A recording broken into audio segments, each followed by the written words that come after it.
안녕하세요. 마이웨이입니다. 11월 8일, 오늘이 드디어 미국에 중간선거가 있는 날입니다. 태어나서 미국 대통령 선거도 아니고 처음으로 이 미국의 중간선거에 관심을 갖게 되는 것 같아요. 그런데 아마 여러분도 그럴 것이라 생각이 듭니다. 그만큼 이번 투표의 결과가 중요하고 또 결과에 따른 영향과 파급력도 크다고 평가받고 있는데요. 특히 이 암호화폐 시장에 이번 중간선거는 매우 중요하다고 여겨집니다. 오늘은 그것에 대해 말씀드릴게요. 우선 이 중간선거 하면 대부분이 미국의 상원, 하원 의원을 뽑는 선거라는 것은 잘 아실 거예요. 근데 왜 중간선거인지는 아세요? 그래서 먼저 그거에 대해서 간단하게 한번 말씀을 드리면 우리나라의 대통령 임기는 5년이잖아요. 그런데 미국의 대통령 임기는 4년이에요. 대신에 우리나라는 한 번 대통령을 하면 재임을 할 수 없는 단임제이고 미국은 재임이 가능한 중임제라는 것은 여러분도 아실 거예요. 그래서 현재 이 바이든 대통령은 2년 전인 2020년 11월에 당선이 돼서 지금의 대통령을 하고 있는 것이고 또 4년 뒤인 2024년 11월에 다음에 미국 대통령을 선출하는 이 선거가 있어요. 이때 바이든이 재임을 할 수 있을지 아니면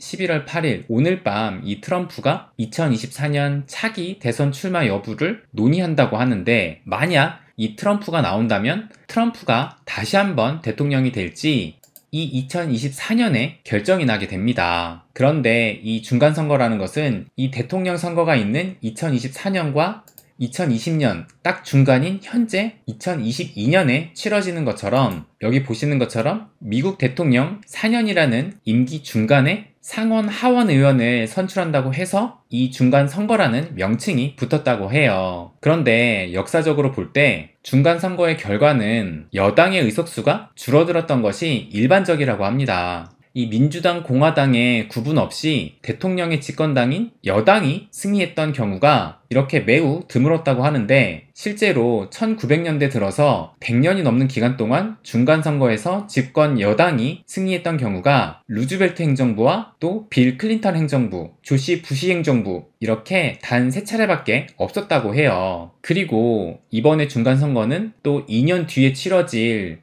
이 대선의 방향성도 가늠할 수 있기 때문에 그런 면에서도 오늘의 중간선거가 매우 중요하다고 볼 수 있어요. 그렇다면 바이든은 현재 민주당이니까 역사적으로 본다면 이번에는 공화당이 승리할 가능성이 높다라는 건데 그러면 현재의 여론조사는 어떨지 이걸 한번 보여드릴게요. 이것이 최근에 발표된 여론조사인데요. 상원에서는 45%대 55%로 공화당의 승리를 보고 있고 하원만 보면 민주당이 16%, 공화당이 84%로 압도적인 공화당의 승리를 예상하고 있어요. 그리고 중간선거 전체로 봤을 때는 이 워싱턴 포스트에서 실시한 여론조사로는 48%대 50%로 공화당이 근소하게 앞서 있지만 이 MBC의 여론조사로 보면 48대 47%로 민주당이 살짝 앞선 것으로 나오고 있어요. 그렇다 보니까 이 기사 제목처럼 미 중간선거 결전의 날 밝았다. 하원은 공화당이 유력하고 상원은 초박빙이다 라는 이런 기사가 나오고 있습니다. 사실 우리 입장에서는 미국의 어느 당이 되든 누가 선출이 되든 상관이 없습니다. 그냥 암호화폐 업계 입장에서 누가 더 이득이 될지 그것만 판단하면 되잖아요. 그럼 우리에게 중요한 이 암호화폐 측면에서 왜 이번 선거가 매우 중요하고 또 어느 당이 되는 것이 조금 더 유리한지를 그것에 대해서 한번 말씀을 드릴게요.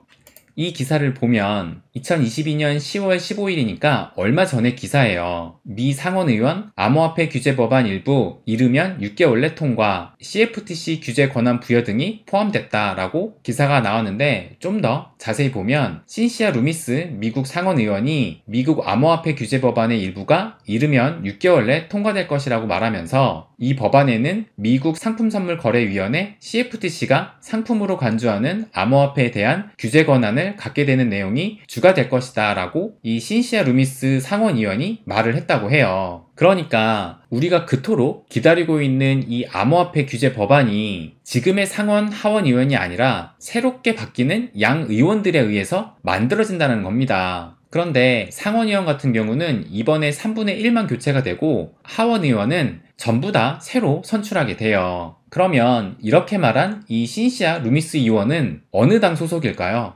요걸 한번 보시게 되면 이분이 신시아 루미스 상원 의원인데 보시면 공화당 소속입니다. 그리고 또 다른 기사도 하나 보면 암호화폐 가이드라인 제정을 위해 의회가 적극적으로 개입해야 한다라고 이 미국의 상원 의원인 패투미 의원이 이렇게 얘기를 해왔어요. 이 패투미 의원도 암호화폐의 친화적인 의원으로 암호화폐 관련된 입법들을 많이 추진하고 있는 의원 중에 하나예요. 그러면 이 패투미 의원은 또 어느 당 소속일까요? 이걸 보시면 이분이 패투미 상원 의원인데 보시는 것처럼 마찬가지로 공화당 소속이에요. 그리고 이 암호화폐 규제 법안뿐만 아니라 스테이블 코인 법안도 아직 통과되지 못하고 있는데 이번 중간선거로 선출된 의원들이 입법을 하게 될 겁니다. 그러니까 암호화폐 산업 입장에서 이번에 중간선거로 선출된 의원들은 어떻게 보면 이 암호화폐 규제와 법제화의 초석을 다지고 뼈대를 세우는 아주 중요한 역할을 하게 된다고 볼 수 있는 겁니다.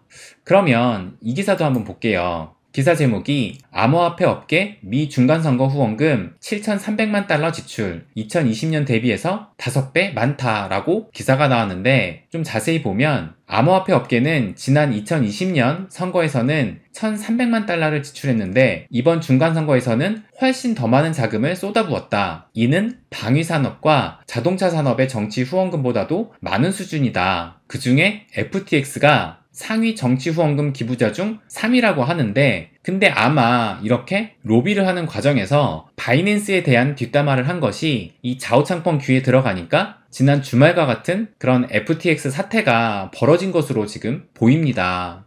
아무튼 이 기사를 계속 보면 코인베이스의 정책이사가 이번 중간선거는 우리 암호화폐 업계의 가장 중요한 선거다. 우리는 이번에 선출되는 의원들이 암호화폐 규제법 초안을 만들 수 있을 것이라 믿고 있다 라고 강조를 했다고 해요. 이 7,300만 달러면 원화로 보시는 것처럼 1,000억 원이 넘습니다. 또 이것은 2020년 대비해서 5배나 많은 엄청난 자금을 이 암호화폐 업계가 로비로 사용을 한 거예요. 그 이유는 무엇이냐? 오늘 선출되는 의원들이 이 암호화폐 법안을 만들기 때문입니다. 그렇다면 암호화폐 산업 입장에서 볼 때 바이든의 민주당이 의회의 다수를 차지하는 게 유리할까요? 아니면 공화당이 유리할까요? 조금 전에 보신 것처럼 암호화폐 우호적인 의원들은 대체로 공화당 소속이에요. 그래서 이 기사를 보시면 빗썸경제연구소에서 미국 중간선거에 공화당 승리 시 가상자산 시장에 훈풍이 될 것이라고 기사가 나왔어요. 그래서 요 표를 보게 되면 요게 공화당이고 요쪽이 민주당인데 요 A와 B가 매우 긍정적인데 공화당 같은 경우가 A와 B를 합친 82%가 가상자산에 긍정적이고 반면에 민주당은 A와 B를 합치면 50%로 상대적으로 적었어요. 그러면서 C는 중립이고 D와 F가 부정적인 입장인데 공화당 같은 경우는 F에 매우 부정적은 없고 D만 3%인 반면에 민주당은 D와 F를 합쳐서 30%로 더 높게 나왔습니다. 그러니까 이 표로 본다면 민주당보다 공화당이 되는 것이 가상자산에 더 긍정적인 영향을 줄 수 있다고 볼 수 있는 거예요. 그러면 왜 공화당이 암호화폐에 우호적이냐? 그 이유를 이 기사는 이렇게 설명을 해요. 최소한의 규제를 바탕으로 개인의 자유를 중요하게 여기는 것이 공화당의 정신이기 때문이다 라고 그 이유를 말하고 있습니다. 그래서 이번 선거에서 공화당이 상하원 과반 이상을 차지할 경우 미 의회의 가상자산 규제에 대한 기류가 비교적 시장 친화적으로 변화될 가능성을 기대해 볼 수 있다면서 특히 친크립토 진영의 후원을 받은 후보들이 이 선거에서 승리할 경우 이들의 입법 활동이 탄력을 받으며 가상자산 시장이 한 단계 성장하게 되는 계기가 될 수 있다라고 분석을 하고 있어요. 그래서 이번 선거에서 공화당이 승리를 한다면 지금까지의 이 암호화폐에 대한 기류가 바뀔 가능성이 높고 그래서 장기적인 관점에서 본다면 이 공화당의 승리는 암호화폐 업계의 큰 호재 중의 하나로 평가받을 것이라고 봐요. 그리고 아실 분은 아시겠지만 이 민주당의 바이든 대통령과 일론 머스크의 사이가 좋지 않습니다. 이 기사를 보는 것처럼 전기차 관련 정책을 내놔도 바이든은 계속 테슬라를 패싱하고 있고, 그러니까 또 일론 머스크는